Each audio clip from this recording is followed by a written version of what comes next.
পরিবারের সদস্য উত্তরাধিকারী যিনি মহারাজা প্রদ্যুৎ কিশোর দেববর্মনজি রয়েছেন, উনাকে নিয়ে কুরুক্তি করেন, এমন ভাষা বলেন, উনাকে জঙ্গিদের সাথে তুলনা করেন।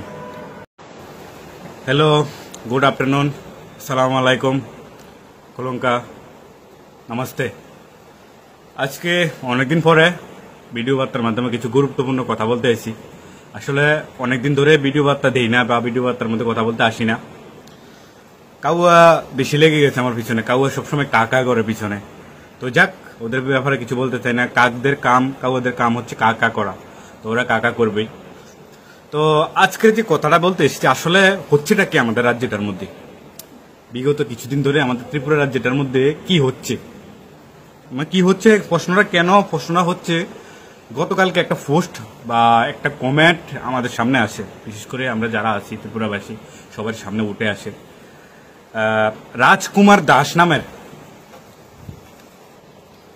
একটা লোক একটা নাম্বার দিয়ে হোয়াটসঅ্যাপ গ্রুপের মধ্যে আমাদের রাজ্যের ভূমিপুত্র তথা রাজ পরিবারের সদস্য উত্তরাধিকারী যিনি মহারাজা প্রদ্যুৎ কিশোর দেববর্মনজি রয়েছেন, উনাকে নিয়ে কুরুক্তি করেন, এমন ভাষা বলেন, উনাকে জঙ্গিদের সাথে তুলনা করেন।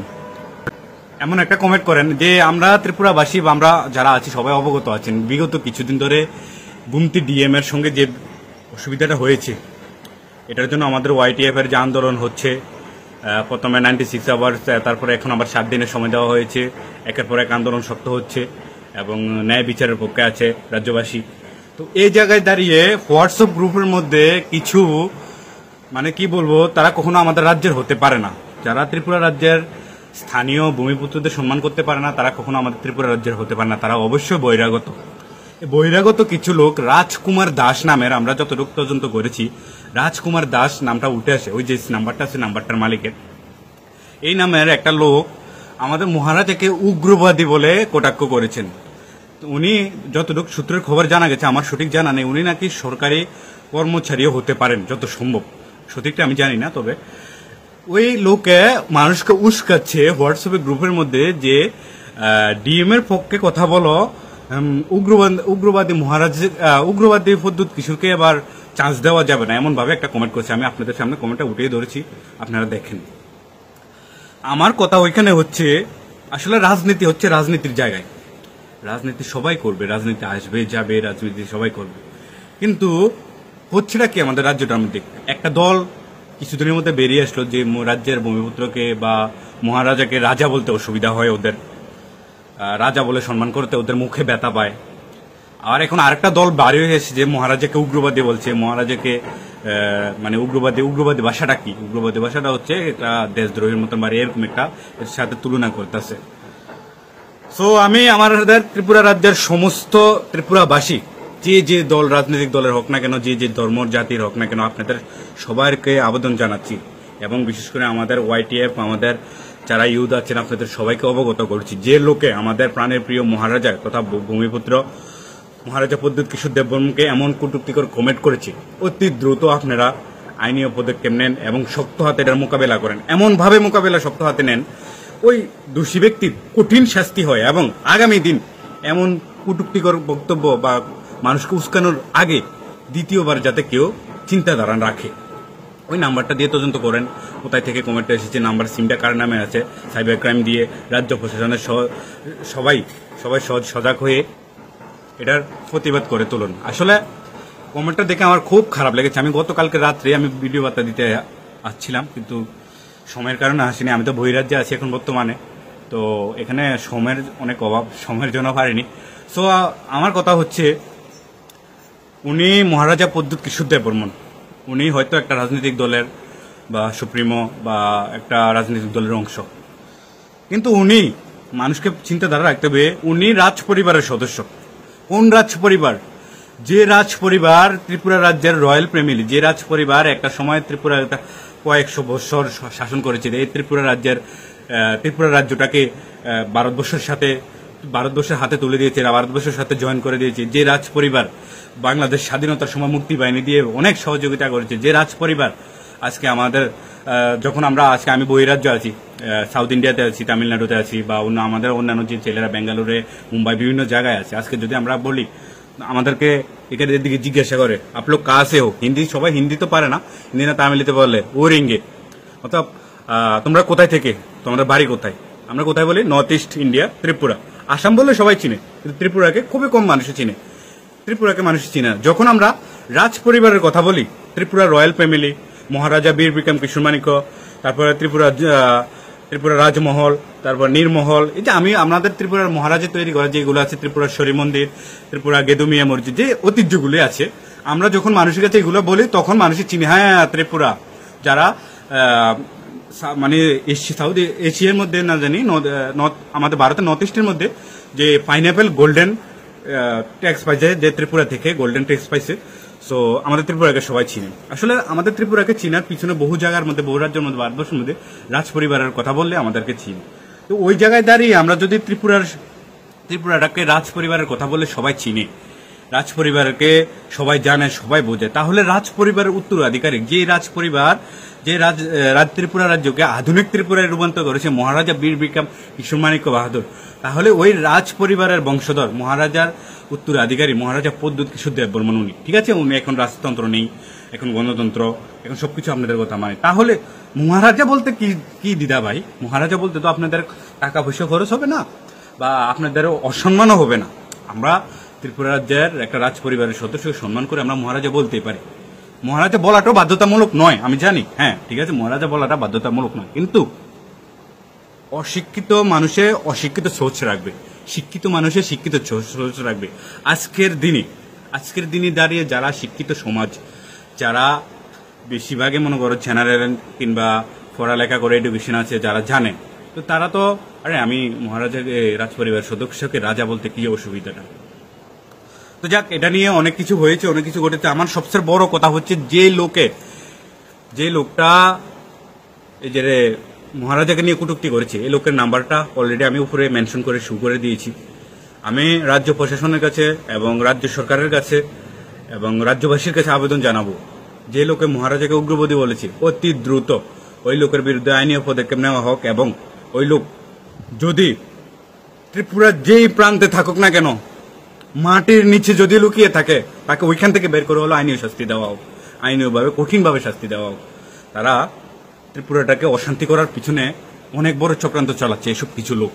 রাজ্যের কখনো হিন্দু মুসলমান, কখনো রাজনৈতিক দিক দিয়ে, কখনো এই কখনো সেই, তারা দূর দূরান্ত থেকে বসে চক্রান্ত চলেছে। আসলে তাদের পিছনে বহিরাগত দেশে হাত রয়েছে, বাংলাদেশের হাত রয়েছে, বিভিন্ন জায়গায় বিভিন্ন দেশে হাত, তাদের সন্ত্রাসীদের হাত রয়েছে। তারা সন্ত্রাসী, তারা কখনো আমাদের রাজ্যের হতেই পারে না। তারা যদি আমাদের রাজ্যের হতো তাহলে তারা কখনো আমাদের রাজ্যের রাজ পরিবারের উত্তরাধিকারী কি এইভাবে সন্ত্রাসী বলে না, মানে যে মহারাজাকে উগ্রবাদী বলে না, উগ্রবাদী বলে কটাক্ষ করে না। আর আরেকটা বিষয়, যে ডিএমকে নিয়ে যে বিষয়টা বারবার আমরা সামনে আসছে, ডিএমকে নিয়ে তো বিষয়টা শুরু হয়েছে, এখান থেকে কথাটা উঠছে। সো গতকালকেও আমাদের ত্রিপুরা মথার টিসিএফ এর জেনারেল সেক্রেটারি সেন্টুতে একটা বিষয় উঠাই দিচ্ছে, আমিও আপনাদের মাঝে বিষয়টা উঠাই ধরতে চাই। আসলে আমরা সবাই অবগত আছি, তেলিয়ামুড়া থেকে একটা এসডিবিও, মানে জনজাতি ট্রাইবেল একজন এসডিবিও, প্রশান্তকান্তি ত্রিপুরায় মনে হয়, উনি সবাই সুপরিচিত,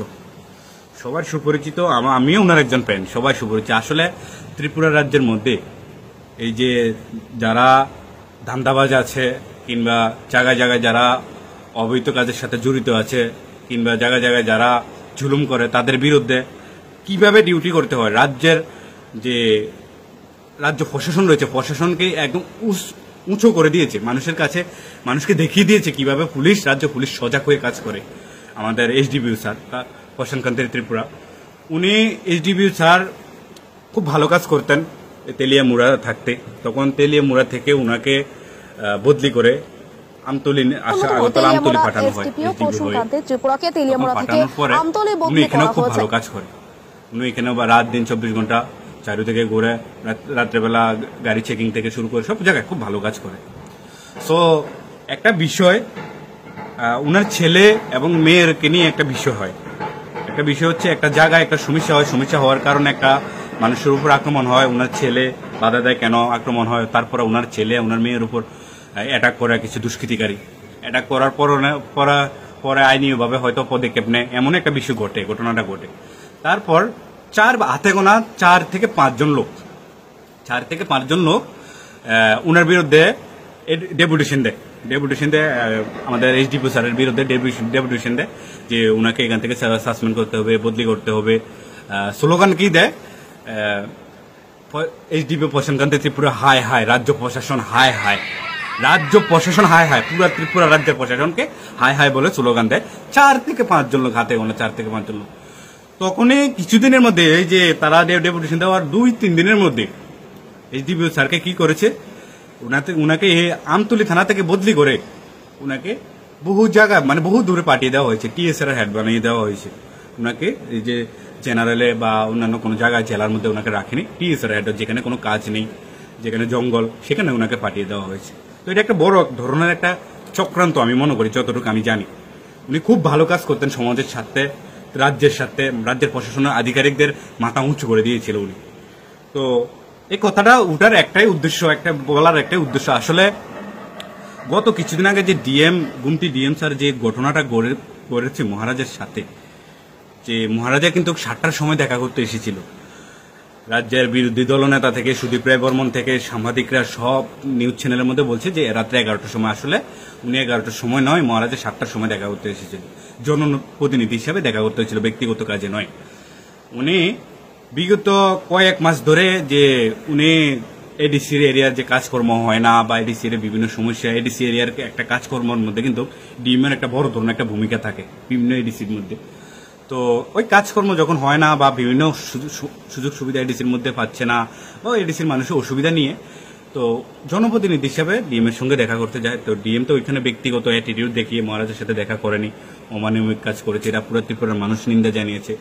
এবং সুশীল মহল যারা আছেন, সুশীল মহল, তারাও এটা নিন্দা জানিয়েছে। তো কথাটা হচ্ছে আমাদের ওয়াইটিএফ, আমাদের ইউথ যারা আছে, তারা কিন্তু প্রেস মিট করে 96 আওয়ার্স টাইম দিয়েছিল রাজ্য সরকারকে কিছু একটা পদক্ষেপ নেওয়ার জন্য, গুমতি থেকে ডিএমকে বদলি করার জন্য, গুমতি থেকে ডিএমকে বদলি করে অন্য জায়গায় দেওয়ার জন্য। তো 96 আওয়ার্স যাওয়ার পরও কিন্তু কোনো রকম অ্যাকশন দেখা যায়নি।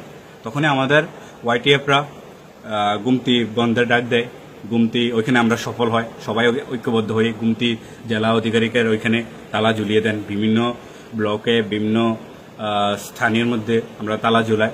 তখন আমরা সফল হই। তখনই আমরা আমাদের উপর হাই লেভেল থেকে ডিসিশন নিয়ে আমরা আবারও এটাকে স্তব্ধ রেখে একটা প্রেস মিটের মাধ্যমে আবারও আমাদের ওয়াইটিএফ প্রেসিডেন্ট, তারপর আমাদের সবাই যারা সিনিয়র লিডার আছেন, তারা এই বিষয়টা নিয়ে আবারও একটা প্রেস মিট করে রাজ্য সরকারকে তারা কড়া হুঁশিয়ারিভাবে বলে দেন 7 দিনের টাইম দেওয়া হয়েছে। 7 দিনের মধ্যে যদি এই ডিএমকে এখান থেকে বদলি না করে, তাহলে যেভাবে করোনাকালে লকডাউন হয়েছিল ত্রিপুরায়, ঠিক এমন বন্ধ হবে ত্রিপুরায়, মানুষ ঘর থেকে বের হতে পারবে না। মানে এমন ভাবে পুরা ত্রিপুরা বন্ধ করে দেওয়া হবে, স্তব্ধ করে দেওয়া হবে। শুধু ওই দিন তো গুমতি একটা टेलर वो अभी टेलर था, पिक्चर अभी बाकी है, त्रिपुरा का पिक्चर अभी बाकी है। अगर गुमती डीएम को इधर से नहीं हटाया, अगर एक्शन नहीं ले लिया ना, तो वो अभी पिक्चर था, पिक्चर अभी बाकी, और टेलर था, पिक्चर अभी बाकी है। পুরা ত্রিপুরা বন্ধ করে দেবে আমাদের ওয়াইটি। সো আমার কথাটা বলার একটা উদ্দেশ্য, ওইখানে এইচডিপি এর বিরুদ্ধে যদি 6 জন লোকে রাজ্য প্রশাসন high high, HDP high high বলার পরে এইচডিপি কে বদলি করে দেয়, তাহলে আজকে গোটা একটা জাতি, ত্রিপুরা রাজ্যের একটা অংশ আজকে পুরো ময়দানে, তাহলে কেন ডিএম কে বদলি করা হচ্ছে না?